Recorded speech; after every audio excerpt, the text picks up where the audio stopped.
Today we will be talking about adjustments to your seat, from seat height to fore and aft of the seat, the forward and backward adjustments, to also the angle of the seat.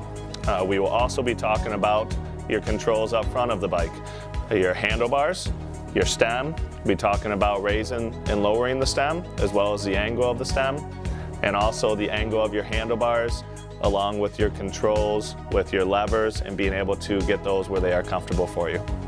Always with any of these videos, we can show you a lot of stuff in the video, but if you need any additional help, that's why we're here. Please come in, don't hesitate to come in, and we will be happy to help you out with anything you need. Right up front here, on the stem, you've got your 2 bolts in the front here. Sometimes there's 4 bolts, sometimes there's 2 bolts. You want to loosen those 2 bolts a little bit. Not extremely loose, just loosen them enough where you can start to move that handlebar.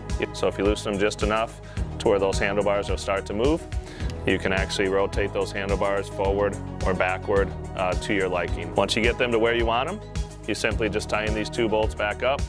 You do want to tighten these bolts up evenly, and so if you look at the space here with the stem, you want that to be equal on the top and bottom of the handlebars. Now we will talk about your lever position, which is strictly a comfort thing. You have an Allen right on the back side here. Loosen that Allen up. You can move it in or out, or also up or down. When you get it to where you want it, you just snug this Allen bolt back up. Your stem, there are a lot of adjustments built into this stem system. You can raise and lower the stem. You can also change the angle of the stem, and also we'll show you how to make sure that your stem is straight with your wheel. We can do things with these spacers underneath to raise and lower this stem. So right now this stem is in the upmost position, but if we go ahead and when you do this, you do want to hold on to the fork to keep the fork from dropping out of the frame. We can actually remove that. Then we can slide the stem right off. And then if we want to lower that stem a little bit, we could take this spacer off, put the stem back on, and put the spacer up top. And that lowered the stem that amount then. If we wanted to drastically lower this stem, we can actually take both of these spacers, put the stem back on, all the way, slides all the way down there, and then put these spacers back up top. We can put the top bolt back on, which what this top bolt does is this is actually your preload for all of your bearings inside the head tube of the frame. So you do not want to over tighten this top bolt. You just want to go snug with that. Once you go snug with that, then at that point we can retighten. You can make sure this is straight with the wheel. And then we can go ahead and tighten these 2 bolts back up.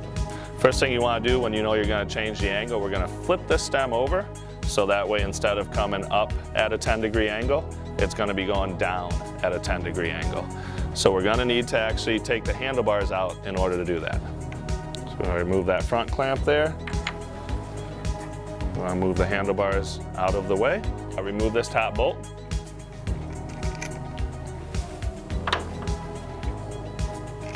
Go ahead and remove these 2 spacers from the top. Now we're going to slide the stem off and simply flip it over. So then we can slide it back on. Now we are going to go over the height of the seat, as well as the angle of the seat, as well as the forward and backward movement, fore and aft adjustment of the seat. First thing we'll do is the height of the seat. This part's pretty easy. Just got a little 5mm Allen here. Loosen that up, and then you can raise and lower the seat post to your liking. Once you get it where you want it, make sure it's straight with the frame, and you can tighten that back up. First thing we're going to want to do is get this reflector down and out of the way. So let's just loosen that up and move it down for now.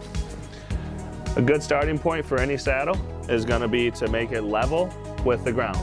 So if you have a bench like this that you know is level, it's a good thing to look at to adjust the angle of the seat. When we do that, we need to bring the nose of the seat down a little bit on this one.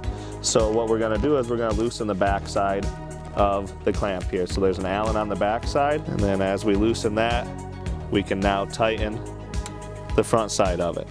Now, while we have that loose, what we can also do is adjust the seat, the fore and aft, as they say. So we can slide that forward a little bit, or we can slide that seat backward a little bit, depending on where you want that. We'll leave this one right in the middle here, and we'll start tightening this front bolt. So as we tighten this, you'll see the nose of the saddle come down a little bit. So now we've got that saddle pretty much level. So we'll tighten that up all the way, then we'll make sure that this back bolt is tight too. And that's how you adjust the angle of the seat and also the forward and backward adjustment of the saddle. I am Brian Schroyer with Spoke Life Cycles. Thank you very much for watching. Please let us know anything else that you would like any tips on in the comments section.